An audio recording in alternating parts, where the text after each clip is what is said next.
नमस्कार अनि हार्दिक स्वागत छ दर्शकबिन कार्यक्रम एसटिभी च्याटमा। म भोपाल लुइटेल। पुस 5 मा प्रतिनिधि सभा विघटन पछाडि मुलुक भाँडभैलोमा गएको छ, आन्दोलनमय छ। सत्तारूढ दलभित्रको विभाजन, त्यो विभाजनमा पनि सत्तापक्ष समेत आन्दोलनमा देखिन्छ। अर्थात् एकले अर्कालाई खुइल्याउने तवरले नेपालको राजनीति अघि बढिरहेको परिस्थिति छ। कहाँ पुगेर यो राजनीतिक घटनाक्रम बैठान होला यसै भन्न सकिने अवस्था छैन। कता कता अदालतले दिने आदेशलाई समेत मान्ने कि नमान्ने भन्ने सम्बन्धमा विभाजन राजनीतिक दलका नेतृत्वले दिएका अभिव्यक्तिबाट देखिन्छ। त्यसै मामिलालाई लिएर अदालतको अवहेलना मुद्दामा सत्तारूढ दलकै नेताहरू, प्रधानमन्त्री, पूर्व प्रधान न्यायाधीशहरू, पूर्व सभामुखलाई समेत चार्ज लागेको अवस्था छ।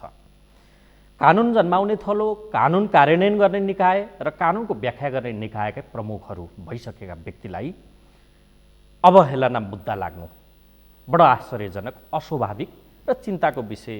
एउटा विधिको शासनमा विश्वास गर्ने मान्छे हुटुटीले चिन्ताले थलिने अवस्थामा पुगिसकेको छ। हामी कहाँ जाँदैछौँ, हाम्रो गन्तव्य के हुने हो? देशको र राष्ट्रियताको मामिला, प्रजातन्त्रको मामिलामा पनि अर्कातर्फ अधिवक्ताहरू पनि विभाजित देखिन्छन्। व्यक्तिको झगडामा त, मुद्दामा त अधिवक्ताहरू एउटा पक्ष र अर्को पक्षमा देखिनु स्वाभाविक मान्न सकिन्थ्यो होला, तर देशको मामिला, राष्ट्रियताको मामिलामा पनि यो किसिमको विभाजन के हो? खासमा हामी आफ्नो ब्रह्मले चल्न नसक्ने भन्ने आरोप लाग्छ, त्यतैतर्फ उन्मुख छौँ कि हाम्रो विधिको शासन के हो आदि इत्यादि विषय समेत जोड्दै आज हामी अधिवक्ता गोविन्द बन्दीसँग कुराकानी गर्दैछौँ। स्वागत छ यहाँलाई। धन्यवाद। आराम हुनुहुन्छ? ठिक छ भुवालजी। कृष्ण, मैले बताएँ अब एउटा अहिलेसम्म अलिकति यो डिस्कोर्समा नआएको तर डिस्कोर्स गर्न चाहेको विषयबाट म सुरु गर्छु। प्रतिसभा विघटन अथवा प्रजातन्त्रको मामिला अथवा विधिको शासनको मामिला, कानुनको प्र्याक्टिस गर्ने एउटा व्यक्तिको लागि पक्ष या विपक्षको विषय हुन्छ कि भन्नु? अब हामी वकिलहरूले जवाफ दिँदा जहिले पनि एउटा कुरा भन्ने गर्छौँ कि डिपेन्ड्स। यो नेपालमा मात्र होइन, संसारभरि नै चलन के छ भने वकिललाई केही क्वेसन सोध्नुभयो भने उसको आन्सर चाहिँ डिपेन्ड्स भन्ने हुन्छ। यो चाहिँ वास्तवमा त्यो कन्टेक्स्टमा भर पर्छ। डिभिजन चाहिँ जहिले पनि कन्टेक्स्टमा भर पर्छ। हामी कुन सन्दर्भमा एक ठाउँमा उभिने र कुन सन्दर्भमा विभाजित हुने भन्ने चाहिँ परिस्थितिले निर्धारण गर्ने कुरा हो। पहिलो कुरा चाहिँ जहाँसम्म तपाईँले सोध्नुभएको अहिलेको सन्दर्भको जुन विभाजन देखिया छ, नेपालको पोलिटिकल कन्टेक्स्टमा त्यो स्वाभाविक हो। नेपालको पोलिटिकल कन्टेक्स्टमा म फेरि यसलाई स्ट्रेस दिएर भन्न चाहन्छु, नेपालको पोलिटिकल कन्टेक्स्टमा यो डिभिजन चाहिँ अस्वाभाविक मानिँदैन। किन भन्दाखेरि हामीले पोलिटिकल कन्टेक्स्ट कसरी डेभलप गऱ्यौँ भने हामीले आफूलाई लोकतन्त्रवादी बनाउनै सकेनौँ।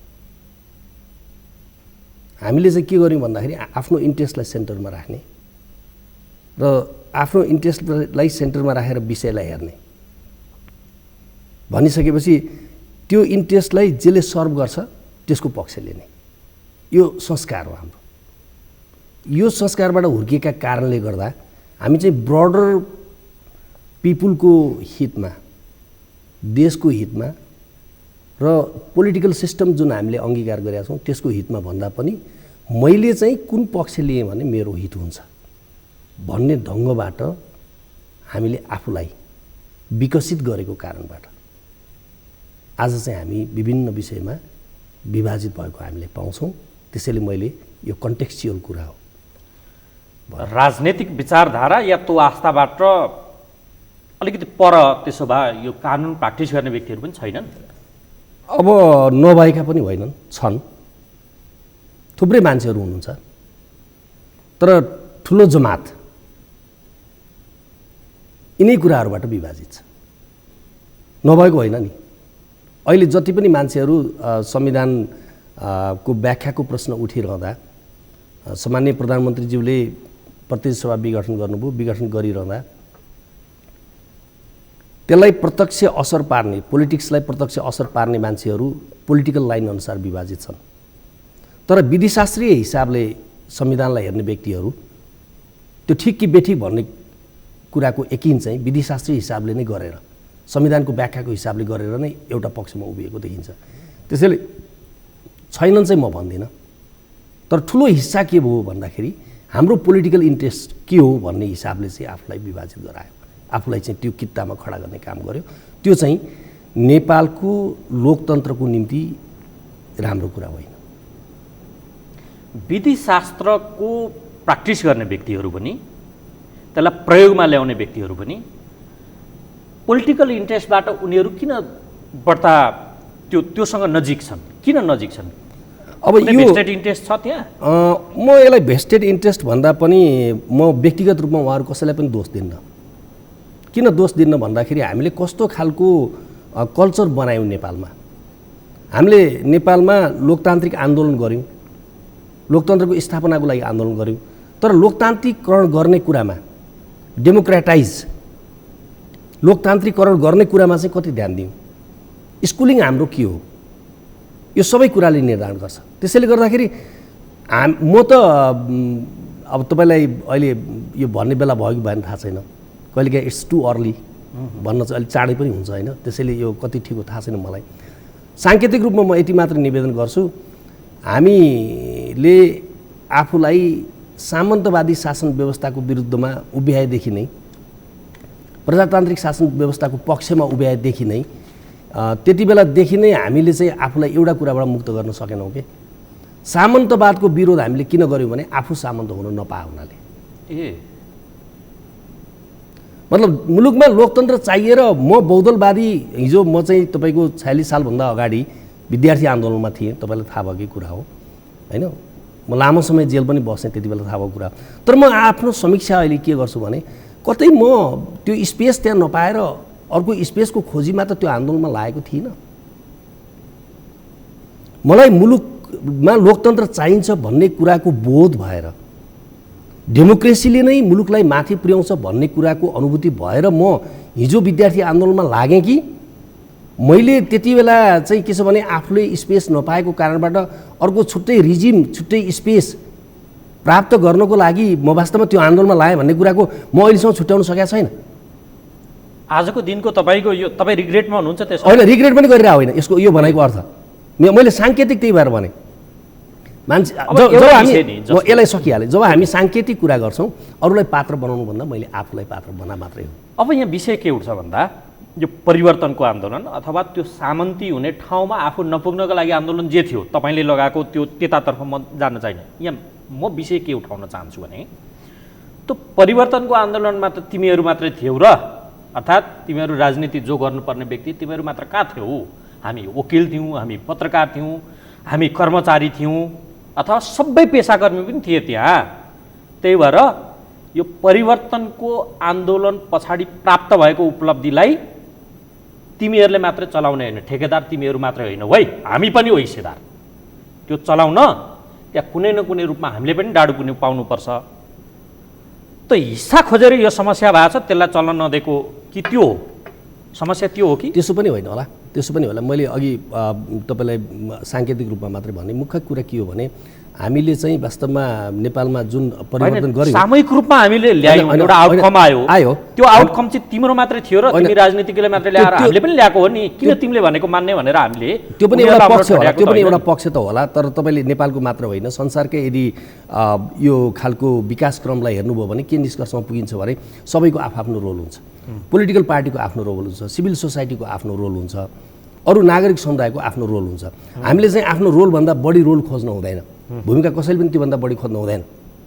हिजो म आन्दोलनमा लागेको थिएँ, हिजो म जेल परेको थिएँ, त्यसैले आज म चाहिँ वकालत गरेर बस्ने, म चाहिँ किन अर्को पोजिसन नपाउने, म पोलिटिकल पोजिसन किन नपाउने भनेर मैले सोच्न साथ त्यो समस्या त्यो चाहिँ उसमा पर्छ।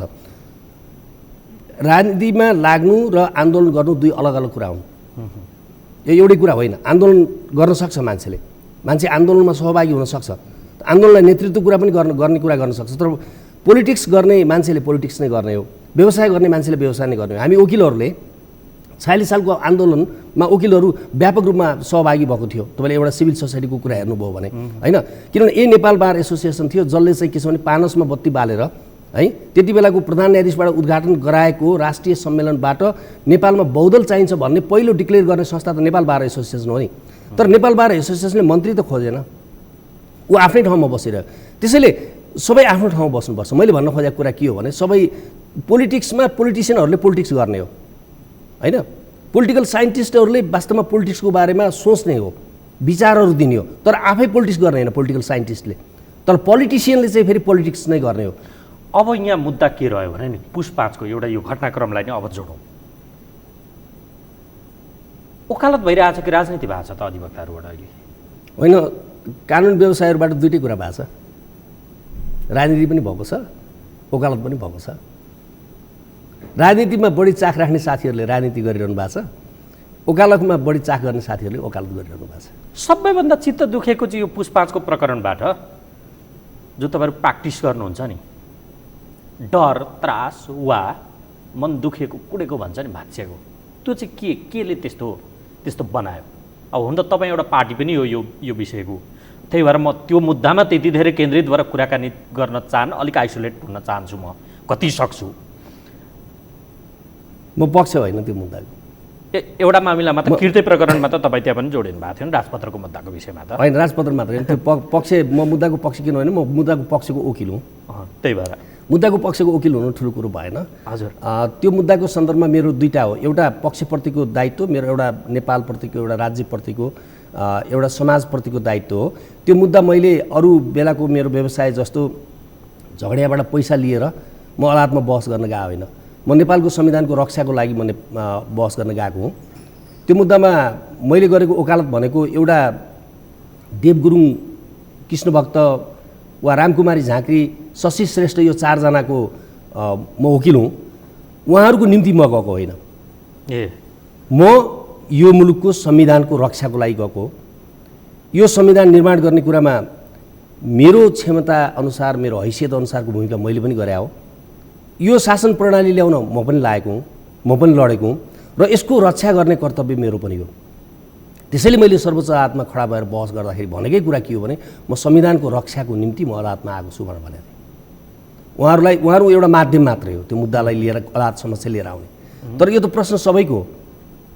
यो प्रश्न हामीले प्राप्त गरेको 47 सालको संविधान, जब 47 सालको संविधान बन्यो, 47 सालको संविधान बनिसकेपछि त्यो संविधानको रक्षा गर्नको निम्ति राज्यले र राज्यका नागरिकहरूले, त्यति बेलाका दलहरूले, नागरिक समाजले यदि सकारात्मक भूमिका खेलिदिएको भए 47 सालको संविधान मात्रै समस्या थिएन। 47 सालको संविधानभित्रबाट यो मुलुकलाई अगाडि बढाउन सकिन्थ्यो। अमेरिकाले बनाएको संविधान त्यो जमानामा 17औं शताब्दीमा बनाएको संविधान हो नि, अहिलेसम्म त्यो संविधान चलिरहेछ। भारतले संविधान बनाउँदाखेरि, भारतले जति बेला संविधान बनायो, त्यो बनाउँदाखेरि त्यो संविधान पूर्ण थिएन। 100 भन्दा बढी एमेन्डमेन्ट भइसके।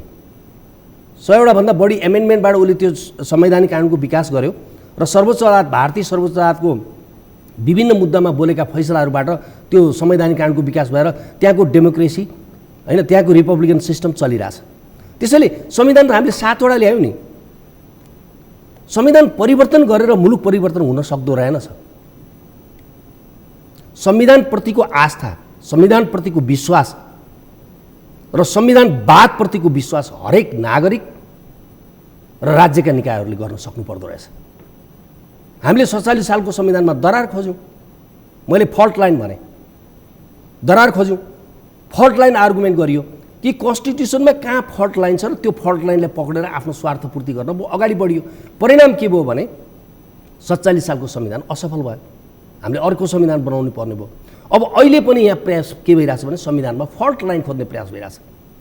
सम्माननीय प्रधानमन्त्रीज्यूले संसदको विघटन गर्दाखेरि मलाई अधिकार छ भन्ने जे तर्क गरिरहनु भएको छ त्यो फल्ट लाइन आर्गुमेन्ट हो। कन्स्टिट्युसनमा फल्ट लाइन आर्गुमेन्ट गरेर कन्स्टिट्युसन सिद्ध्याउने काम गर्न मिल्दैन। अब यो त्यसको बनोटमै पनि प्रश्न उठाइएको छ। अब फ्लेभर खोज्दा त्यहाँ कता कता कम्युनिस्टको फ्लेभर त्यो संविधानमा छ भने प्रेमबलदेखि हेर्दा त्यो देखिन्छ। अर्कोतर्फ विषय के आयो भने त्यसको बनोटमै समस्या छ, फल्ट छ, त्यसकारण यो गति भयो आजको दिनमा। कल्पनाका कुरा या भावनाका कुरा शुद्ध तपाईँहरूले संविधानमा लेखाइदिनु भयो अथवा विज्ञहरूले पनि त्यसमा खास कुरा उठाइदिएनन्। अनि काल्पनिक प्रश्न आज पनि लगेर अदालतमा बहस गरिरहेछन् अधिवक्ताहरू। कल्पनाको कुरा त खोज्दैनन्, त्यसले त इभिडेन्स खोज्छ। अनि अदालतमा हामी गीत गाइरहेछौँ। त्यही त विषय यसरी आइरहेछ कि भावनाका कुरा, कल्पनाका कुरा खोज्ने कि इभिडेन्स खोज्ने मुद्दामा।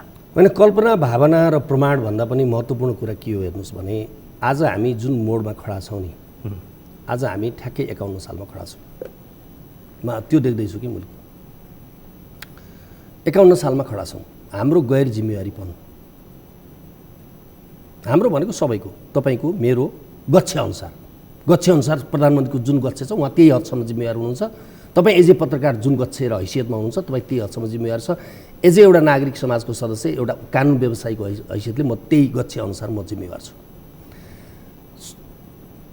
51 सालमा नेपाली कङ्ग्रेसले बहुमत ल्याएको थियो। नेपाली जनताले नेपाली कङ्ग्रेसलाई एउटा रिवार्ड, अवार्ड, तपाईँहरू सत्ता चलाउनुहोस्, डेमोक्रेसी भनेको तपाईँहरू हो, पर्यायवाची, डेमोक्रेसीको पर्यायवाची तपाईँ हो र तपाईँले नै यो संविधानको रक्षा गर्नुहुन्छ र तपाईँ नै यो आर्किटेक्चर हो यो संविधानको, यो लोकतन्त्रको, त्यति बेलाको प्रजातन्त्र भनौँ न, हामी शब्द चाहिँ प्रजातन्त्र प्रयोग गर्थ्यौँ। त्यो प्रजातन्त्रको आर्किटेक्चर तपाईँहरू भए हुनाले यसलाई अगाडि बढाउने काम पनि तपाईँ गर्नुहोस् भनेर नेपाली कङ्ग्रेसलाई जिम्मा दिएको थियो। नेपाली कङ्ग्रेस, खास गरी गिरिजाप्रसाद कोइराला, उहाँले त्यो जिम्मेवारी निर्वाह गर्न सक्नु भएन र उहाँले पार्टीलाई म्यानेज गर्न सक्नु भएन, उहाँले सरकार चलाउन सक्नु भएन, पार्टी म्यानेज गर्न सक्नु भएन। अनि के भयो भन्दाखेरि उहाँले त्यति बेलाको प्रतिनिधि सभा विघटन गर्नुभयो। त्यसपछि मुलुक सङ्कटतर्फ उन्मुख भयो। त्यति बेलाको माओवादीले भन्यो कि यो व्यवस्थाले जनताको हित गर्न सक्दैन।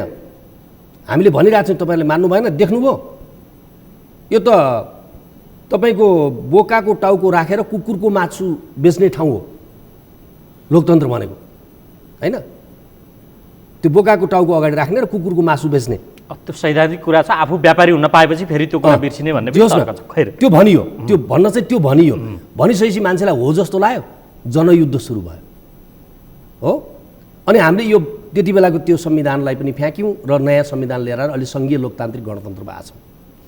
अहिले यो तपाईँले ठिक ठाउँमा कुरा उठाउनु भयो, त्यही पोइन्टलाई मैले जस्टिफाई गर्न यो कुरा गरेँ। तपाईँले के उठाउनु भयो भने यो संविधान चाहिँ वास्तवमा कम्युनिस्ट फ्लेभर साथ लेखियो छ त। तपाईँहरूले अब साम्यवाद लेख्न नसकेर कङ्ग्रेसलाई पनि कन्भिन्स गराएर समाजवाद उन्मुख लेख्यौँ हो। त्यसपछि जनताले के गर्यो, यो तपाईँहरूले कम्युनिस्टहरूलाई तपाईँहरूले डिजाइन गरेको संविधान भएको हुनाले तपाईँहरूको फ्लेभर संविधानमा देखियो। अब देश चाहिँ तपाईँ लिड गर्नुहोस् भनेर जनताले कम्युनिस्टहरूलाई अगाडि बढायो। हेर्नुहोस् है, 46 सालपछि 47 सालमा लेखिएको संविधान पछि भएको 48 सालको आम निर्वाचनमा जनताले 47 सालको संविधानलाई, त्यसका अब्जेक्टिभहरूलाई, त्यति बेलाको संविधानले परिकल्पना गरेको शासन व्यवस्थालाई अगाडि बढाउने जिम्मेदारी नेपाली कङ्ग्रेसले दिएको थियो। र अहिलेको संविधान बनिसकेपछि नेपाली जनताले कम्युनिस्टलाई यो जिम्मेवारी दियो, नेकपालाई यो जिम्मेवारी दियो। माओवादी र एमालेलाई दिएको थियो, उहाँहरू मिलेर नेकपा हुनुभयो, होइन? त्यो नेकपालाई यो जिम्मेवारी दियो।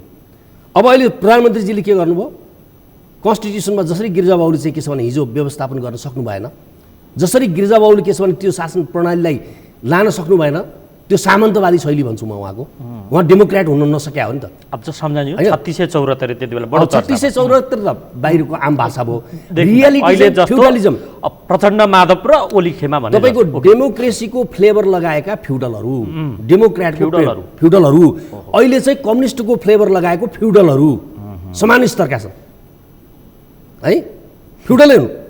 उनले त्यति बेलाको त्यो कन्स्टिट्युसनको स्पिरिट अनुसार शासन व्यवस्था चलाउन नसकेको कारणबाट त्यो हकीकत भयो।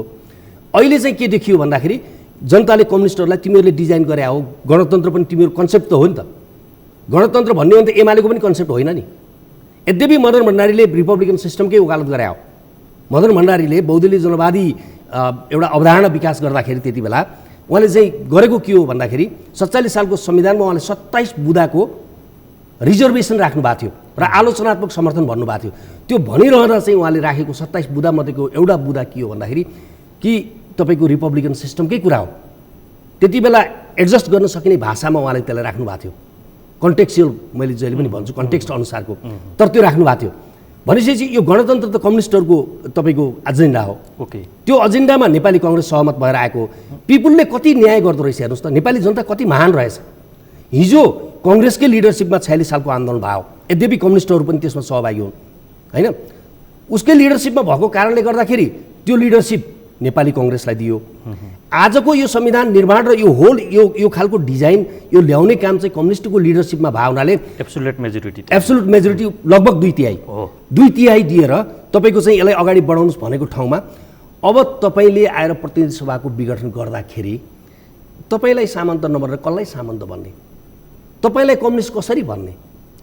त्यो गर्ने आधार तपाईँहरूले खडा गरिदिनु भयो, किनकि त्यो संविधान बनाउँदा त विज्ञहरूसँग नि बारम्बारका छलफल परामर्श भएका थिए अनि नै त बनिएको थियो। हचुवाको भरमा आजको आज शासकले मन लागेको भरमा त्यहाँ पक्का गरिएको थिएन। तपाईँहरू जस्ता विज्ञसँग पटक पटक छलफल भएको हामीलाई जानकारी छ। त्यहाँ राखिदिनु भयो ठाउँ, त्यसकारण भावनामा आधारित, कल्पनामा आधारित, किनकि त्यहाँ एडजस्टमेन्ट त त्यसरी गरियो नि त। जनआन्दोलन, मधेस आन्दोलन, यी जे आन्दोलन छन् भावना, अनि विगतमा यस्तो भयो अब यस्तो गरौँ कल्पनामा आधारित। आजको दिनमा त अदालतमा कुरा गर्दा प्रमाण खोज्नु पर्थ्यो नि त। तपाईँहरूले भावनाका कुरा गरिराख्नु भएको छ, कल्पनाको कुरा हुँदा गीत गाउन थालियो। विषय यो आयो क्या, त्यो ठाउँ त राखिदियो नि। गीत त यस्तो हो, संविधानको अक्षरश पालना, कानुनको अक्षरश पालना भनिन्छ। शासनले त जहिले इन्क्रोचमेन्ट गरेको पनि देखिन्छ। फेरि त्यो त प्रक्रिया पुर्याएको देखिन्न नि। अहिले त प्रक्रिया मिचियो भन्ने मूल प्रश्न होला नि त, संविधानै मारेको भन्दा पनि। तपाईँको क्वेसनमा 3टा क्वेसन आयो हो, यसलाई रिलेट गरेर दिनुहोस् ल। तीनटा फरक प्रश्नहरू आयो। मैले चाहिँ लास्टबाट थाल्नु। ओके, लास्ट क्वेसनबाट थाल्नु होला।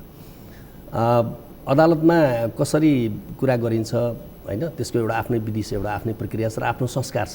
ओके, हाम्रो आफ्नो एउटा जुडिसियल कल्चर छ। हामी अदालतमा बहस गर्दा न्यायिक कल्चरभन्दा बाहिर गएर बहस गर्न सक्दैनौँ। अदालतले फैसला गर्दा पनि न्यायिक कल्चरभन्दा बाहिर गएर फैसला गर्न सक्दैन र गर्नु हुँदैन। हामीले पनि त्यो गर्न हुँदैन होइन। अब अदालतमा आउने गीतहरू पनि न्यायिक कल्चरभित्र नै हो, त्यो त्यस्तो अन्यथा होइन। अदालतमा गीत वा सायरी वा त्यस्ता कुरा आउँछन्। तपाईँले अरू मुलुकका अदालतहरूमा हेर्नुभयो भने, इन्डियन सुप्रिम कोर्टको भर्डिक्टहरू हेर्नुभयो भने अहिले पनि तपाईँले चाहिँ साहित्यकारहरूले लेखेका कविताहरू कोट गरिया छ। सेक्सपियरको तपाईँको के छ भने लिट्रेचरमा उल्लेखित कुराहरू इन्डियन सुप्रिम कोर्टको फैसलामा पाउनुहुन्छ। राहुल साङ्कीर्तनले लेखेका कुराहरू इन्डियन सुप्रिम कोर्टको फैसलामा पाउनुहुन्छ। कहिलेकाहीँ अब तपाईँको गजलकारहरूको गजल पनि बहसमा आउँछन्, यद्यपि फैसलामा गजल लेखिँदैन, गीत लेखिँदैन। वकिलहरूले कहिलेकाहीँ त्यो ल्याउँछन्, त्यो चाहिँ कन्टेक्स्टमा ल्याउने हो। त्यसैले त्यसलाई म यहीँमै बिट मारेँ, त्योमा म गइनँ। इभिडेन्समा पुगिएन भन्ने। अब म आउँदैछु। अब यो चाहिँ एभिडेन्स चाहिँ यो मुद्दामा खास अर्थ राख्दैन। यो चाहिँ इभिडेन्स भन्दा पनि यो इन्टरप्रिटेसनको कुरा हो। यो चाहिँ मात्रै लजिक भन्दा बाहिर, लजिक मात्रै यसमा जम्मा। म भन्छु, किनभने हामीले चाहिँ एउटा कन्स्टिट्युसनल तपाईँको इस्युको एडजुडिकेसन गरिरहेछौँ। हामी जग्गा खुचला मुद्दाको एडजुडिकेसन गरिरहेको छैनौँ। अहिले चाहिँ कन्स्टिट्युसनल ट्रायल हो, यो संविधान ट्रायलमा छ। संविधानले पनि प्रुभ गर्न सक्नुपर्ने छ कि म वास्तवमा संविधान हो। हामी सब ट्रायलमा छौँ। वकिलहरूले पनि हामी प्रुभ गर्नुपर्ने छौँ कि हामी वास्तवमा वकिल हौँ, त्योभन्दा बढी होइनौँ। थाहा छैन, हामी पनि ट्रायलमा छौँ। मलाई लाग्छ अदालत पनि ट्रायलमा छ। किनभने कन्स्टिट्युसनल केसको कुरा गर्दाखेरि यति धेरै तपाईँको डिबेट भएको केस सायदै यो संवैधानिक इजलास बनिसकेपछि पहिलो हो। त्यसैले गर्दाखेरि अदालत पनि ट्रायलमै छ। अदालत ट्रायल इन टर्म्स अफ तपाईँको डेमोक्रेसी, ब्रोडर डेमोक्रेसीलाई भन्नु न, संस्थागत गर्ने त शब्द मलाई आजकल भन्न मन लाग्दैन है। त्यो संस्थागत भन्ने शब्दसँग र पहिलाको गिर्जाबाबुको शिशु प्रजातन्त्र भन्ने शब्दसँग त मलाई अलिकति धेरै मेरो फ्रेन्डली रिलेसनसिप हुन सकेको छैन, म्याच्योर्ड भनौँ न होइन। तर नेपालमा डेमोक्रेसीको भविष्य छ कि छैन भन्ने पनि हामी यही केसबाट टुङ्ग्याउँदैछौँ। हामी डेमोक्रेसी लायक मान्छे हौँ कि होइन भन्ने कुरा पनि हामी यो केसबाट टुङ्ग्याउँदैछौँ। कसैले टुङ्ग्याइ नै सक्यौँ, अब कसैले टुङ्ग्याउनु बाँकी छ। ओभरअल पिक्चर चाहिँ कहाँ गएर तपाईँको क्लियर हुन्छ भन्दाखेरि यो केसको भर्डिक्ट आइसकेपछि हामीले बसेर समीक्षा गर्नुपर्ने हुन्छ। हामी सबैले समीक्षा गर्नुपर्ने हुन्छ कि हामीले जति सोफिस्टिकेटेड पोलिटिकल सिस्टमको कल्पना गऱ्यौँ, त्यो लेभलको स्तर, त्यो लेभलको पोलिटिकल सिस्टमलाई चलाउन सक्ने क्षमता हामीले विकास गरेर रहेनछौँ कि भन्ने खालको पनि देखिन्छ बेला बेलामा। कि शासकको शासकीय क्षमतै रहन्छ। शासक सबै, म आफूलाई पनि भन्छु, किन शासकलाई मात्र दोष दिनु? गच्छे अनुसार हामी सबै रह्यो। ओके, त्यो त तपाईँले अघि होइन, किनभने त्यो शासक त हो नै। किनभने नि यति कम्फोर्टेबल मेजोरिटी मात्र होइन कि 2/3 मेजोरिटी कुनै समस्या छैन सरकार चलाउन, पार्टी चलाउन समस्या देखियो, पार्टी चलाउन उहाँहरूको आन्तरिक मामिला भयो, उहाँहरूको आन्तरिक मामिला भयो, त्यहाँ समस्या देखियो। तर सरकार चलाउन त समस्या थिएन, पार्लियामेन्टमा तपाईँको प्रब्लम थिएन। भनेपछि यति गर्दा पनि हामी चलाउन सक्दैनौँ भने हामीले आफूलाई राजनीतिज्ञ भनेर दाबी गर्ने ठाउँ रहन्छ कि रहँदैन? हामीले आफूलाई डेमोक्रेट लोकतन्त्रवादी भन्ने, राजनीति त छोड्नुहोस्, हामी आफूलाई लोकतन्त्र हाँक्ने क्षमता हामीसँग छ भन्ने त हामीले देखाउन सकेनौँ नि त। भन्दा फेलियर हो यो फेलियर के को फेलियर हो? हाम्रो नेताको फेलियर मात्र होइन, यो तपाईँको लोकतन्त्रकै फेलियर हुन्छ। जुन मोडलको हामीले लोकतन्त्र अभ्यास गरिरहेछौँ यो एक हिसाबले त देशकै फेलियर हुन्छ। एउटा किताब तपाईँले कतिको पढ्नु भएको छ, साइमन हन्टिङटन, उनले चाहिँ बडा प्रसिद्ध 2टा किताबहरू छन् उनका। एउटा थर्ड वेभ अफ डेमोक्रेसी होइन, दि क्लास अफ सिभिलाइजेसन भन्ने अर्को। थर्ड वेभ उनले पछि पहिला लेखे, क्लास अफ सिभिलाइजेसन पछि लेखे।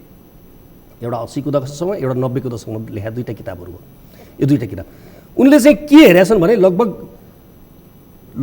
तपाईँको चाहिँ 60वटा जति कन्ट्रीहरूको डेमोक्रेसीको चाहिँ हिस्ट्रीलाई हेरेर डेमोक्रेसी आउँछ फेरि डेमोक्रेसी जान्छ, डेमोक्रेसी आउँछ फेरि डेमोक्रेसी जान्छ। First wave of democracy, second wave of democracy र third wave of democracy experiment. अब म चाहिँ त्यो अहिले सम्झना भइरहेछ कि हामीले तपाईँले अघि हामीले अनियर नहुँदाखेरि पनि कुरा गऱ्यौँ। म त्यसमा आउँछु। मैले यहाँ अलिकति विषय बरालियोला कि भन्ने चिन्ता भयो। एउटा कता यो शासकीय क्षमतामाथिकै पनि प्रश्न उठ्यो। यो अहिलेको खालको जनमतको भार र त्यसलाई सम्हाल्न नसकेको अथवा त्यसलाई कार्यान्वयन नगरेको अवस्था देख्दा अदालतले खोज्ने यो मामिलामा प्रमाण होइन तपाईँले भन्नुभयो, यो त इन्टरप्रिटेसन हो भन्नुभयो होइन। अर्को चाहिँ यो अवस्था आउनका लागि ठाउँ नै त्यस्तो राखिदिनु भयो तपाईँहरूले। फल्ट त्यस्ता ठाउँ पनि थिए, फल्ट लाइन प्रयोग गरिदियो नि त शासकले। त्यो किन राखेको यो कल्पनै थिएन त्यो अलिकति एक्ज्याक्टली। मैले खालि लामो भएको मात्रै, मैले तपाईँको त्यो थर्ड पोइन्टलाई नै छुनलाई मैले त्यो थर्ड वेभ लिएर आएको थिएँ। यो थर्ड वेभको प्याटर्न यदि हेर्नुभयो भने डेमोक्रेसी आउने र जाने किन भयो, यो हेर्नुभयो भने जम्मै कुरा के हो त भन्दाखेरि हामीले आफ्नो स्वार्थ पुरा गर्नको लागि कन्स्टिट्युसनमा छिद्र खोज्ने के, फल्ट लाइन खोज्ने होइन। यो चाहिँ डेमोक्रेटिक शैली र तरिका होइन, यो चाहिँ फेरि फ्युडल शैली र तरिकै हो के। आफ्नो स्वार्थका निम्ति कानुनमा छिद्रहरू खोज्ने, संविधानको अब्जेक्टिभ अनुसार आफूलाई ढाल्दै लानुपर्ने हो नि। त्यसैले संविधान लेख्दा त समस्या हुन्छ, संविधान सम्पूर्ण कुरा संविधानमा लेख्न सकिन्न। आज म यति बजी यहाँ तपाईँसँग आएर भोपालजीसँग कुरा गर्ने संविधान लेख्न सक्दैन है होइन। संविधानमा प्रेस स्वतन्त्र लेख्न सकिन्छ म्याक्सिमम। अब तपाईँहरूले त थपिदिनु भयो, पूर्ण हालिदिनु भएको छ हाम्रो संविधानमा होइन। किन हाल्नु भएको थाहा छैन है, तपाईँहरूकै दबाबमा हाले हो होइन। मैले त भनेको थिएँ नहालौँ भनेर, खैर त्यो नजाउँ होइन। मैले भन्न खोजेको कुरा के हो भने कन्स्टिट्युसन चाहिँ एउटा चाहिँ लिभिङ डकुमेन्ट हो, यो चाहिँ इन्टरप्रिटेसनको माध्यमबाट विकास हुन्छ। यो संविधानमा समस्या थिएन म भन्दिनँ, काफी समस्याहरू छन्, थिए र जुन परिस्थितिमा यो संविधान हामीले जारी गऱ्यौँ त्यो परिस्थितिमा यतिको संविधान आउनु ठुलो कुरा हो। त्यसैले आज यो संविधानको रक्षाको कुनै पनि तपाईँको चाहिँ के छ भने विकल्प हुन सक्दैन। यो संविधानको रक्षा गर्ने बाहेक हामीसँग कुनै विकल्प छैन, हामी अरू विकल्प जान सक्दैनौँ। जे छ संविधान त्यसको रक्षा रहित हो, यो विकल्प रहित नै हो। म तपाईँलाई लेखेर दिएँ या हामी अर्को पोलिटिकल सिस्टमको बारेमा सोचौँ। यहाँ त हामीले, म तपाईँलाई एउटा कुरा त जरुर भन्छु, आज बेला भएको छैन, अघि भन्दै थिएँ, यहाँ हामी यो निष्कर्षमा पुग्नु पर्यो कि हामीले सङ्घीय लोकतान्त्रिक गणतन्त्र गलत शासन व्यवस्था ल्याएका छौँ नेपालमा, आवश्यक थिएन र अब अर्को कुनै पोलिटिकल सिस्टममा जाने कुराको तय गरेर पोइन्ट अफ डिपार्चर बनाउने हो यसलाई भने। ओहो, यसलाई पोइन्ट अफ डिपार्चर बनाउने हो भने त जे इन्टरप्रिटेसन गरे पनि हुन्छ है। फल्ट लाइन खोज्दा पनि हुन्छ। तपाईँ फल्ट लाइन तब खोज्नुहुन्छ जब तपाईँ सर बग्न सक्नुहुन्न होइन। जस्तो भनौँ यहाँ पुरै ढोका बन्द भने हामी के गर्छ, झ्यालबाट निक्लिने कि उताबाट निक्लिने कि सबभन्दा कमजोर इट्टा कहाँ छ त्यहाँ फोडेर निक्लिने भनेर सोच्ने हुन्छ नि त। थुनिएपछि थुनिएको अवस्था त छैन नि त, थुनिएको अवस्था त होइन। त्यसैले गर्दाखेरि के हो भन्दाखेरि कि यो पोलिटिकल सिस्टम बाहेक अर्को कुनै पोलिटिकल सिस्टममा जानुपर्छ भन्ने कुराको टुङ्गो गर्दाको दिनमा यो कन्स्टिट्युसनमा फल्ट लाइन खोज्न सकिन्छ। होइन, नेपालको भाग्य र भविष्य यही पोलिटिकल सिस्टममा छ भनिसकेपछि फल्ट लाइनलाई पुर्नुपर्छ, दरारलाई मेट्नुपर्छ। त्यसलाई प्रयोग गरियो त्यसलाई त, त्यसैले शङ्का गरियो नि त। मान्छेहरूले जुन शङ्का गरिरहेछन्, यद्यपि म प्रधानमन्त्रीलाई शङ्का गर्दिनँ, मैले राम्रोसँग चिन्छु उहाँलाई, म प्रधानमन्त्रीजीलाई बडा राम्रोसँग चिन्छु, लामो समयसम्म उहाँको के छ भने नजदिक रहेर काम गरे मान्छे पनि हो म है। मलाई त खालि उहाँले अहिले विघटन गरेर मन नपरे मात्रै हो, नत्र गजबको नेता हो नि प्रधानमन्त्रीजी। उहाँलाई त भ्यू भएन। अब मूर्धन्य कानुनी हिस्ट्री भएका व्यक्तिहरू पनि उहाँका साथ नजिक हुनुहुन्छ, संविधान बनाउने व्यक्ति पनि, प्रमाणित गर्ने व्यक्ति पनि सँगसँगै साथमा देखिनुहुन्छ। अब अहिलेको महाधिवक्ता त झन् त्यो बेला सँगसँगै हुनुहुन्थ्यो, अहिले त रक्षा गर्नु उहाँको दायित्व पनि भयो, सरकारको कानुनी सल्लाहकार। त्यो प्रतिनिधि सभाले यो समय अगावै विघटन भन्ने एउटा क्लज छ, ठ्याक्कै शब्दमा गएन, मानिसहरूलाई भन्दा 85 धारा 85 त उहाँले प्रयोग गर्ने चिज थियो या संसद आफूले प्रयोग गर्ने हो? संसद आफूले त्यो कार्यभार भन्छ नि, यो त्यो दायित्व पुरा गर्न नसके पछाडि आइलाग्ने चिज थियो अनि मात्रै उपयोग गर्ने थियो भन्ने त्यो उहाँले नबुझ्या हो के हो त? त्यो उहाँका नजिकका वरिपरिका व्यक्ति, मूर्धन्य व्यक्तिहरू त साथमा त हुनुहुन्छ नि, एक्लै त्यो कदम चाल्नुभयो होला त? होइन, अब त्यो उहाँले कसरी चाल्नुभयो त्यो त मैले भन्न सक्दिनँ, किनकि कानुन नबुझेका व्यक्ति त उहाँसँग थिएनन् नि। यस्तो हुन्छ, त्यो प्रधानमन्त्रीले चलाउने हतियार हो या दायित्व संसदले पुरा गर्न नसके पछाडि अन्तिम अवस्थामा आइलागे पछाडि त्यसलाई चलाउने चिज थियो भन्ने उहाँले नबुझ्या के हो त? यो राजनीतिक विश्लेषकहरूले अहिले गरिरहेको शङ्का र आम जनताले पनि गरिरहेको एउटा शङ्काको कुरा चाहिँ, जसमा मेरो विश्वास त छैन कि प्रधानमन्त्रीजीले यो शासन व्यवस्था फाल्नुहुन्छ भनेर जुन शङ्का गरिन्छ, जसमा मेरो चाहिँ विश्वास छैन, मलाई त्यस्तो लाग्दैन प्रधानमन्त्रीजीप्रति, किनभने उहाँ एउटा लामो आन्दोलनबाट आएको हो, लाग्दैन। तर मान्छेले शङ्का गरेको कारण यसैले हो। किन हो भन्दाखेरि जबकि उहाँले नबुझे, उहाँ आफै पनि संविधान बनाएको मान्छे हो, संविधान बुझ्नु भएको छ, संविधानमा फल्ट लाइन छैन भन्ने पनि उहाँलाई थाहा छ।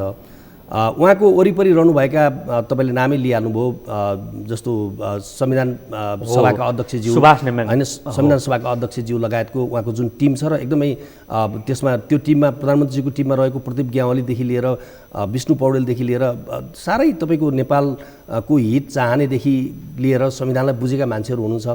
त्यसैले यो किन गरियो भन्ने एउटा जुन क्वेसन उठिरहेछ नि, अब यो उहाँहरूको भित्र के छ त्यो त मलाई थाहा छैन होइन। तर मलाई के लाग्दैन भने यो चाहिँ यो उहाँहरूसँगको परामर्शमा प्रधानमन्त्रीजीले मैले यदि प्रधानमन्त्रीजीलाई बुझाएको छु भने उहाँहरूको परामर्शमा प्रधानमन्त्रीले गर्नुभयो जस्तो मलाई लाग्दैन है। हाम्रो प्रधानमन्त्रीजी फेरि परामर्श चाहिँ कति बेला लिने भन्ने कुराको बडा चतुर निर्णय गर्न सक्नुहुन्छ। त्यसो एउटा बडो तपाईँले यो इन्ट्रेस्टिङ कुरा गर्नुभयो, परामर्शमा त्यो गर्नुभएको होइन भने आइलागो के, ताकि गलत चिजलाई गलत भन्न उहाँहरू सक्नु भएन नि त? त्यसो भए यदि गलत हो भने त्यो उहाँहरूको समस्या, म त्यो त जान चाहन्न। कारण के छ त त्यहाँ? कुनै न कुनै चिज त होइन, त्यो त तपाईँले मैले सुरुकैमा कुरा गऱ्यौँ कि हामी हाम्रो इन्ट्रेस्टलाई सेन्टरमा राखेर जब चिजलाई हेर्न थाल्छौँ नि होइन, अनि त्यति बेला त कतिपय जायज नाजायज कुरासँगको सहमति अथवा अनुमोदन वा चुप मौनम स्वीकृति लक्षणम होइन जस्ता कुराहरू छन् नि। अब कतिपय पोलिटिकल मान्छेको बाध्यता हुन्छ, त्यसलाई बुझिदिनुपर्छ। हेर्नुहोस्, पोलिटिकल बाध्यता पोलिटिक्स गर्ने हो, अरू गर्ने होइन। अनि पोलिटिक्स गर्ने भएपछि पोलिटिकल बाध्यता हुन्छ, तर त्यो बाध्यता चाहिँ यो मुलुकको लागि महँगो पर्ने भयो कि। महाभारतबाट हामीले सिक्नै सकेनौँ। 5000 वर्ष अगाडिको हामीसँग ताजा हिस्ट्री छ। भीष्म पितामहले, प्रधानमन्त्रीले बारम्बार उदाहरण दिनुहुन्छ महाभारतको, उहाँसँग व्यक्तिगत साक्षात्कार मैले अस्ति बहसमा पनि प्रधानमन्त्रीजी पूर्वीय दर्शन मन पराउने हुनाले मैले पूर्वीय दर्शनको कुरा गरेको थिएँ बहसमा पनि होइन। मोक्ष प्राप्त नहुने कुरा मैले गरेको थिएँ, उहाँले जुन काम गर्नुभयो त्यसले मोक्ष उहाँलाई प्राप्त हुँदैन। पूर्वीय दर्शन, म पनि पूर्वीय दर्शनको पक्षपाती मान्छे हुँ होइन। हामीले महाभारतमा भीष्म पितामह चुप लागेको देख्यौँ द्रौपदीको वस्त्र हरणमा। जब भीष्म पितामहको प्राण जाँदाखेरि भगवान् कृष्णले उनले कृष्णको दर्शन गर्न खोजेर कृष्णलाई त्यो थाहा भएपछि उनी त्यो मृत्यु शैय्यामा बसिरहेको बेलामा बाणको शैय्यामा थिए नि त, पुग्दाखेरि त्यहाँ चाहिँ भने कि मेरो किन यस्तो अवस्था भन्दाखेरि यो तिमीले हिजो अन्याय सहनुले पनि आज यो अवस्था आएको, तिमीले हिजो अन्याय सहेका हो नि त, त्यसको विरुद्ध नबोलेका हो भनेको थियो। यसो भनिरहँदा मैले उहाँहरूलाई अन्यथा भन्न खोजेको होइन। तर प्रश्न के हो भने हामीले लाक्षणिक कुरा त झन्डै झन्डै मैले भनेको के हो भने मेरो गुनासो छ उहाँहरूसँग।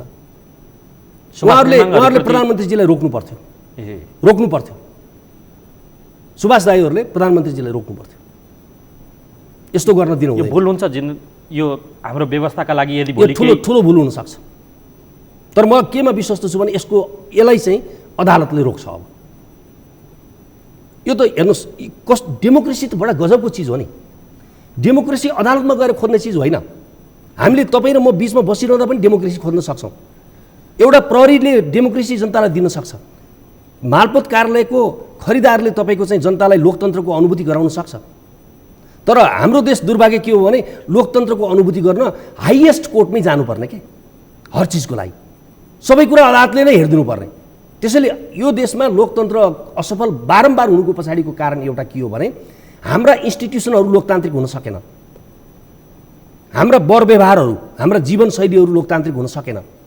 त्यसैले यो मुलुक हमेसा समस्यामा पर्छ र अन्तिममा यसले अदालतले लोकतन्त्रको रक्षा गरिदिनुपर्छ।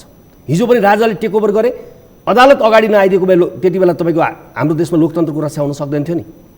अदालत अगाडि आइदिएर त्यो रोयल कमिसन शाही आयोग गलत हो भनिसकेपछि अनि आन्दोलन उठे अरू लोकतन्त्र पछाडि फर्केन।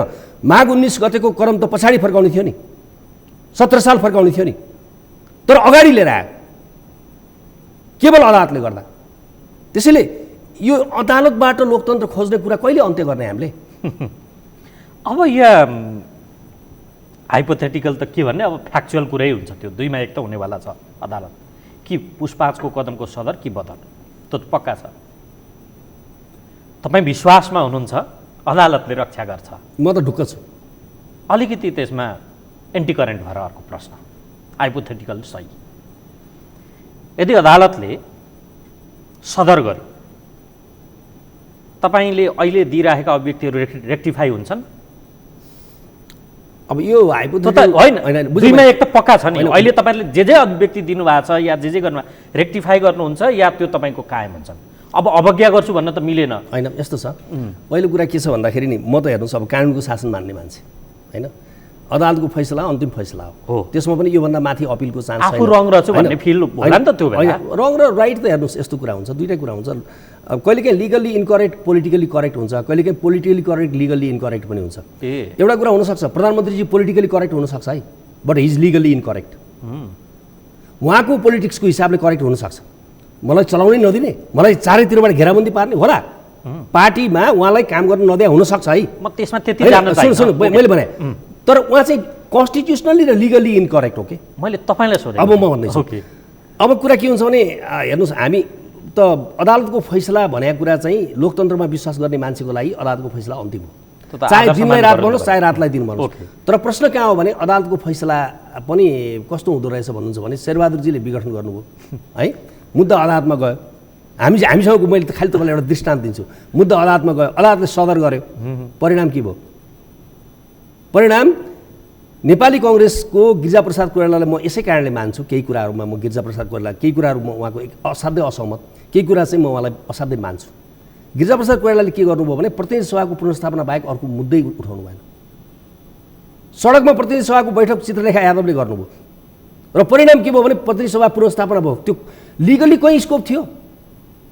1947 सालको संविधानमा तपाईँले राजाले विघटन गरेको राजाद्वारै जनताको नासो फिर्ता गरिरहेको छु भन्ने कहीँ थियो स्कोप? थिएन नि। त्यो पोलिटिकल्ली भएको थियो, त्यसलाई लेजिटिमाइज गरियो, त्यसलाई लिगल्ली पनि एक्सेप्ट गरियो पछि गएर होइन। त्यसलाई रेगुलेसनरी लेजिटिमेसी भनिन्छ, लिगल टर्ममा चाहिँ रेगुलेसनरी लेजिटिमेसी, क्रान्तिकारी वैधता। यस, ओके है, क्रान्तिकारी वैधताको सिद्धान्त अन्तर्गत त्यो काम गरेको थियो। त्यसैले त्यस्तो अवस्था बाहेक त्यो त जनताको कुरा भयो, हाम्रो कुरा भएन। हाम्रा लागि चाहिँ अदालतले गर्ने हरेक फैसला हरेक कुरा अन्तिम तहसम्म त्यो मान्नुहुन्छ त? मैले माने तपाईँका अहिलेका स्टेटमेन्टहरू यी चाहिँ रेक्टिफाई हुन्छन् या हुन्नन् मात्रै मैले त त्यो होइन। यस्तो छ, कुरा के छ भने अहिले जे भनिरहेको छ होइन, सुन्नु न, अब परीक्षण त त्यहाँ भइरहेछ। परीक्षण त्यहाँ भइरहेछ। 51 सालमा प्रतिनिधि सभा विघटन भयो।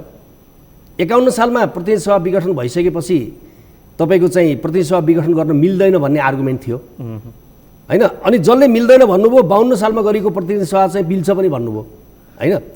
कस्तो हुँदो रहेछ तर्कहरू भने कन्टेक्स्चुअल हुन्छ र डिपेन्ड्स हुन्छ। लयरको आन्सर मैले सुरुमा पनि भनेको थिएँ तपाईँलाई, कन्टेक्स्चुअल।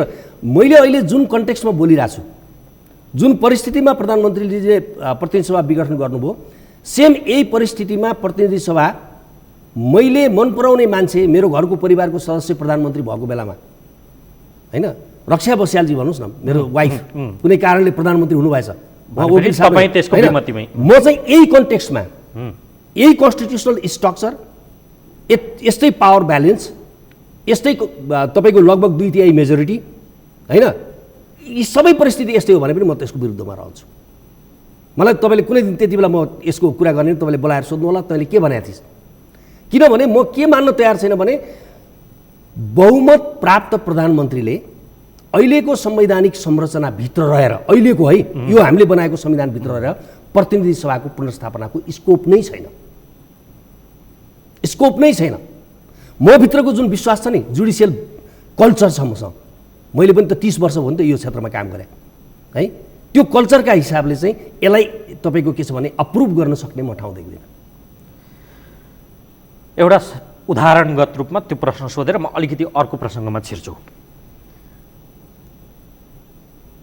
घर चला भनियो, घर चाहिँ पानी आउँदा चुइन्छ, छानो चुने छ, त घरको मुली होस् नि, त्यो त छानो त चुइने थान त टालेर पो चलाउनु पर्थ्यो त, चुयो भन्दैमा अब घरै भत्काउने अथवा छानै फाल्नेतिर लाग्ने, बनाइदिने चिज नै चुने बनाइयो। प्रश्न त यो पनि रह्यो नि त, संविधानकै फल्टको मैले त्यसको अलिक जवाफ मैले क्लियर पाइनँ चाहिँ होइन। कन्स्टिट्युसनल ठिक छ, हामीले अघि अब मैले चाहिँ भनौँ न त्यसको अझै मैले, किनकि तपाईँहरू जस्ता विज्ञ पनि त्यहाँ परामर्शमा हुनुहुन्थ्यो नि त। होइन यस्तो छ, तर्क त तपाईँको दुई पक्षबाट गर्न सकिहालिन्छ नि, प्रधानमन्त्रीजीको साइडबाट तर्क गर्ने ठाउँ नै छैन भने होइन। मैले भनेको जम्मा जम्मी कुरा के हो भने कन्स्टिट्युसनमा कहिलेकाहीँ प्रब्लम हुनसक्छ, तर यो व्यवस्थाको हकमा यो प्रोभिजनमा कन्स्टिट्युसनमा समस्या छैन।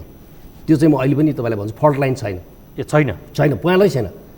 अब पुवाल होइन, तारा। तपाईँले के भयो भने त्यो कस्तो देखिरहनु भएको छ भने त्यहाँ चाहिँ त्यो ट्रान्सपेरेन्ट एउटा हामीले गाउँघरमा टिनको छाना हुन्छ नि, दुई प्रकारको टिन हुन्छ, एउटा चाहिँ त्यो लाइट आउने टिन हुन्छ, सजिलोको लागि यी कृपया सजिलो हुन्छ। प्रधानमन्त्रीले भनेको संसदीय दलको नेता म, 64% बहुमतको नेता म, अब प्रक्रिया त छ संविधानमा, मैले नबुझेको कहाँ हो र? 36%ले सरकार कहाँ भन्छ, 51 चाहियो नि त, उहाँको तर्क त्यो पनि छ। एक्ज्याक्टली, त्यो त त्यसो त एकदम सिम्पल छ। 1 र 2 को प्रसङ्ग पनि त्यहाँ जोडिएको छ। त्यो त एकदम सिम्पल छ। सिम्पल कुरा के छ भने बहुमतको प्रधानमन्त्री, यो देशको जनताले भोट कसलाई हाल्यो? पहिलो प्रश्न नेकपालाई होइन, अथवा एमालेलाई र माओवादीलाई हो, जो पछि गएर नेकपा बन्यो, कुल मिलाएर एउटै बन्यो नि त। भोट हालेको पार्टीलाई हो, त्यसमा पनि समानुपातिकलाई पनि भोट हालेको छ, 110 जना त समानुपातिकलाई पनि भोट हालेको छ, जसमा व्यक्ति थिएन है। अब त्यो भोट उनीहरूले कसलाई हालेको भने पार्टीले हालेको। पार्टीले हालेको भने कसलाई हाल्यो? नीति र कार्यक्रमलाई हाल्यो। नेपाल कम्युनिस्ट पार्टीको नीति र कार्यक्रमको लागि उनीहरूले नेपाली जनताले भोट हालेका थिए। त्यो नीति र कार्यक्रमले 5 वर्षकोदेखि लिएर 15 वर्षको 25 वर्षकोसम्म एउटा रोडम्याप पेश गरेका थियो। अनि त्यो चलाउनको लागि प्रधानमन्त्री जनताले चुने होइन, प्रधानमन्त्री संसदीय दलले चुन्ने हो, पार्टीले चुन्ने हो। र कुनै प्रधानमन्त्रीले 5 वर्षको लागि पार्टीले पाएको म्यान्डेट फुलफिल गर्न प्रधानमन्त्री सकेन भने डेमोक्रेसीभित्र पोलिटिकल पार्टीले प्रधानमन्त्री परिवर्तन गर्न सक्छ। यो व्याख्या अनुसार जाने हो भने त एकचोटि प्रधानमन्त्री भएपछि या त 5 वर्ष उसलाई खान दिनु पर्यो, जे भन्छ त्यही सोचेर, या चाहिँ के गर्नु पर्यो भन्दाखेरि उसलाई संसद विघटन गर्न दिनु पर्यो। उसका विरुद्ध कुरा गर्ने बित्तिकै पार्टीले उसले संसद विघटन गर्ने भयो प्रधानमन्त्रीले है। भनेपछि संविधानमै भएको व्यवस्था के हो भने धारा 100 हेर्नुहोस् न, संविधानको धारा 100ले के भने अविश्वासको प्रस्तावको व्यवस्था गर्यो। यतातिर तपाईँको राजनीतिक दल सम्बन्धी ऐनले के भनेको छ? संसदीय दलको कल्पना गरेको छ, त्यहाँ संसदीय दलको परिवर्तनको व्यवस्था छ, पार्टीले प्रधानमन्त्री फिर्ता बोलाउन सक्ने व्यवस्था छ, पार्टीले प्रधानमन्त्री राजीनामा दिन लगाउन सक्ने व्यवस्था छ, पार्टीले अर्को प्रधानमन्त्री पठाउने व्यवस्था छ। म बाहेक अर्को मान्छे प्रधानमन्त्री हुन सक्दैन एकचोटि मलाई पार्टीले पठाइसकेपछि, मैले पूर्ण अवधि खान पाउनुपर्छ भन्ने दलिल, त्यो तर्क हुन सक्दैन हैन, त्यो तर्क हुन सक्दैन है। त्यसैले तपाईँले भन्नुभएको जस्तो फल्ट लाइन त सधैँ छैन कि, कहीँ छैन फल्ट लाइन। उहाँले चलाउने हो, पार्टीले उहाँलाई चलाउन सहयोग गर्नुपर्ने हो मेरो विचारमा। नेकपाले उहाँलाई प्रधानमन्त्रीको रूपमा होइन, आन्तरिकै भए पनि प्रसङ्ग त आयो होइन, चलाउन दिनुपर्ने हो। अब दिएन, एकछिनलाई दिएन, उहाँले गर्नुपर्ने के हो थाहा छ? गिरिजाबाबुले गरेका गल्ती गर्नुहुन्छ कि उहाँले गर्नुपर्ने वास्तवमा के छ भने प्रधानमन्त्रीबाट राजीनामा दिनुपर्ने। यदि गिरिजाबाबुले 51 सालमा प्रधानमन्त्रीबाट राजीनामा दिनुहुन्थ्यो र नेपाली काङ्ग्रेसले पुरा अवधि चलाउँथ्यो भने सायद 47 सालको संविधान अहिले पनि रहिरहेको हुनसक्थ्यो म तपाईँलाई भन्छु। भन्नुको अर्थ तपाईँ यो संविधान नरहन सक्छ भन्दै हुनुहुन्छ? होइन, संविधान त नरहन सक्छ मैले भने होइन, मैले भने मात्र यति हो कि तपाईँले यस्तै गर्दै जानुभयो भने त संविधान कसरी रहन्छ? तपाईँले दुई खालको छानाको उदाहरण दिँदै हुन्थ्यो, मैले त्यहाँनिर तपाईँलाई हो दुई खालको छाना भने के हो भने अहिले भ्रम चाहिँ के भइरहेछ भने त्यो एउटा ट्रान्सपेरेन्ट हुन्छ जस्तो लाइट आउँछ कि माथिको सनलाइट आउँछ है, अनि सनलाइटलाई चाहिँ म यो आकाश खाली यहाँबाट देखेँ यहाँ चाहिँ ऊ छैन भने जस्तो गर्नु हुँदैन कि है। खैर यो तर्क जता पनि गर्न सक्यो। अब मूल रूपमा यो तपाईँ अघि ट्रायलको अथवा एक्सपेरिमेन्टको कुरा गर्दै हुन्थ्यो, 7 देखि 17, 17 पछाडि 46, 47, त्यस पछाडिको 62, 63 को एउटा फेज, 63 पछाडिको अहिले फेज, मूल रूपमा 4वटा। हामी जस्तो यो युवा पुस्ताले पनि करिब 3वटा व्यवस्थाको अनुभूति गर्न पुगिसक्यो। हेर्नुहोस् है, सार देखिँदा के देखिँदो रहेछ भने प्रजातन्त्र र राष्ट्रियता वा देशभक्ति सँगसँगै गएको देखिएन। तपाईँ अघि थर्ड वेभको कुरा गर्दै हुनुहुन्थ्यो, 60 देशको आउँदै जाँदै फेरि आउँदै जाँदै तेस्रो चरणसम्मको तपाईँले त्यो वेभ देखाउँदै। हाम्रोमा यो के हो त? यो डेमोक्रेसी अलिकति बलियो भयो, राष्ट्रियता खत्तम भएको देखिँदो रहेछ, देशै नरहने हो कि भन्ने डर। देश अलिकति बलियो बनाउँ त राष्ट्रियताको उभार ल्याउन खोज्यो, डेमोक्रेसी त ध्वस्तै हुँदो रहेछ। यो प्यारालली जान नसक्ने चिज हुन् या हाम्रा शासकले यो अवस्थामा मुलुकलाई पुर्याए? यो हो के त? यसको कसरी तपाईँ व्याख्या गर्न? अलिकति बढी राजनीतिक विषय त हो, व्याख्या कसरी गर्ने? अब यो तपाईँले आफै भनिहाल्नु पऱ्यो, मैले भन्नुपर्ने ठाउँ पनि रहेन होइन। यो पोलिटिकल साइन्टिस्टहरूको इस्यु हो, एउटा लयरको भन्दा पनि, एउटा म त एउटा जुरिस्ट हो होइन, तर पनि मेरा आफ्नै अनुभवहरू पनि छन् होइन, मेरा आफ्नै अनुभवहरू पनि र अध्ययनका आधारमा म चाहिँ के भन्छु भने यो पनि डिपेन्ड्स हो कि मतलब राष्ट्रियतालाई हामी कसरी डिफाइन गर्छौँ भन्ने कुरा हो। राष्ट्रियता कमजोर भएको भन्ने मलाई चाहिँ लाग्दैन होइन। राष्ट्रियताको नारालाई अगाडि सारेर राजनीतिक स्वार्थपूर्ति गर्ने काम गरिए। जहिले पनि डिक्टेटरसिपमा के हुन्छ भने अब एउटा nationalism is the mother's milk of politics भनेर लेखाएको थियो एक ठाउँ मैले पढेँ। राष्ट्रवाद कस्तो रहेछ भने राजनीतिको मदर्स मिल्क रहेछ कि होइन।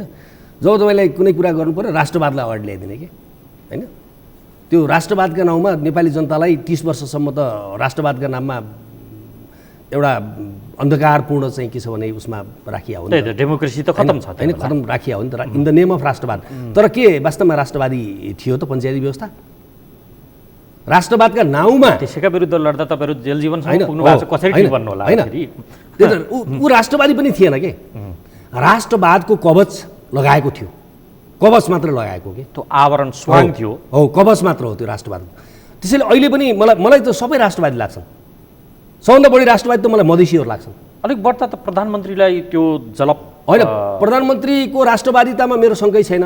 देशभक्ति प्रतिको उहाँको भावना राष्ट्रवादको त्यसको म सम्मान मात्रै गरौँ होइन। म त्यसमा धेरै कमेन्ट गर्न चाहन्छु, किन त्यो उहाँले जे गर्नुभएको छ त्यो उहाँले गर्न पाउनुपर्ने कुरा हो। तर एज ए राष्ट्राध्यक्ष भनौँ न, राष्ट्रको त उहाँ हाम्रो हिसाबले हेर्दा राष्ट्राध्यक्षको यहाँ सजिलो बनाउँ नि त।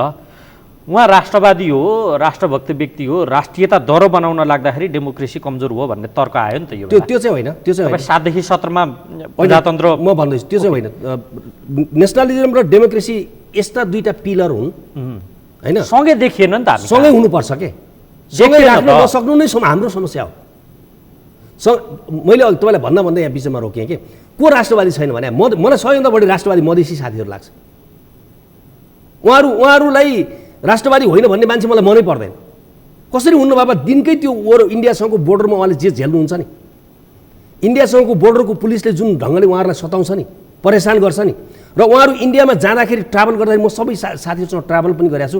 ट्राभल गर्दाखेरि अनि उहाँलाई चाहिँ पहिला बिहारी भनिदिन्छ, भैया भन्छ है। तपाईँ जानु होला उता दक्षिणतिर उत्तरको अलिकति क्रस गरेर जाने बित्तिकै वा मुम्बई नै गइयो भने पनि है। अनि जब उहाँले भन्नुहुन्छ अनि त्यसपछि नेपाली भएकोमा उनीहरूलाई त्यही ढङ्गले हेप्छ फेरि है, त्यही ढङ्गले हेपिया हुन्छ। त्यसैले यो उतातिर अलिअलि मिल्छ भनेको आधारमा उनीहरू राष्ट्रवादी होइनन् भन्ने यो सबभन्दा गलत तर्क, राष्ट्रवादको गलत व्याख्या। दोस्रो कुरा चाहिँ धार्मिक हुनु राष्ट्रवादी हो, यसको गलत व्याख्या हो। त्यो पनि हिन्दू धर्म म पनि हिन्दू धर्म मान्छु है, म क्रिस्चियन त होइन नि त। म त बुद्ध धर्म पनि मान्छु, हिन्दू र बुद्ध दुइटै मान्छु। म हिन्दू र बुद्धलाई म एकै ठाउँमा राखेर हेर्छु होइन। भन्दा तपाईँको के छ भन्दाखेरि पशुपतिमा गएर पूजा गरेपछि तपाईँको चाहिँ भक्त हुने होइन त्यहाँ गएर पूजा नगरेपछि भक्त नहुने भन्ने त हुन्न नि, त्यो आस्था हो नि, त्यो त फेथ हो, यो त फेथको कुरा हो। त्यसै कारण प्रधानमन्त्रीजीको यो आफ्नो रिलिजनप्रतिको फेथमा उहाँलाई सम्मान गर्छु, मलाई केही भन्नु छैन। तर एज ए उहाँ चाहिँ के छ भने chief executive officer of the नेपालको उहाँ चिफ एक्जिक्युटिभ अफिसर हो है। उहाँले चाहिँ धर्मलाई पोलिटिक्समा चाहिँ ल्याउनु हुँदैन, धर्मलाई राजनीतिमा ल्याउनु मिल्दैन। उहाँले आफूले गर्न मिल्छ अथवा राष्ट्रियताको नाममा गरिएका ती चिजहरू आभरण त्यो गर्न बित्तिकै उहाँलाई क्वेसन गर्न पाइन्छ। उहाँका अहिलेका एक्सनहरू क्वेसनेबल छन्। उहाँका अहिलेका एक्सनहरू क्वेसनेबल छन्। एज ए प्रधानमन्त्री उहाँले यस्तो गर्नु हुँदैन, र त्यो पनि यस्तो बेलामा त झनै गर्नुहुन्न, यस्तो बेलामा त झनै गर्नु हुँदैन। के शङ्का गर्ने त्यसलाई? किन त्यसैले मान्छेहरू शङ्का गर्छन्, म गर्दिनँ, फेरि म मलाई शङ्का गर्दिनँ। अर्थात् यो अहिलेको कदम चाहिँ कता कता व्यवस्था नि मान्छेहरू त्यसमा शङ्का गर्छन्। शङ्का गर्ने उनीहरूको हकको कुरा हो।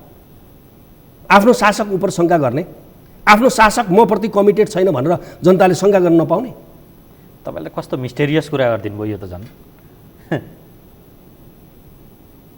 होइन, अब जनताले शङ्का गर्न त पाउँछन् नि। अन्तिम प्रश्न र कार्यक्रममा ठुङ्ग्याउँछु। संवैधानिक सङ्कटबाट यदि मुलुक निस्कियो भने राजनीतिक सङ्कटबाटको दलिलमा फेरि फस्छ भन्ने तर्क छ। तपाईँ कानुनको शासन, विधिको शासन मान्नुहुन्छ, एउटा प्र्याक्टिसनर भएको हिसाबले संवैधानिक सङ्कटबाट चाहिँ मुलुक पार पाओस् भन्ने नै तपाईँको बढ्ता कन्सर्न त हो।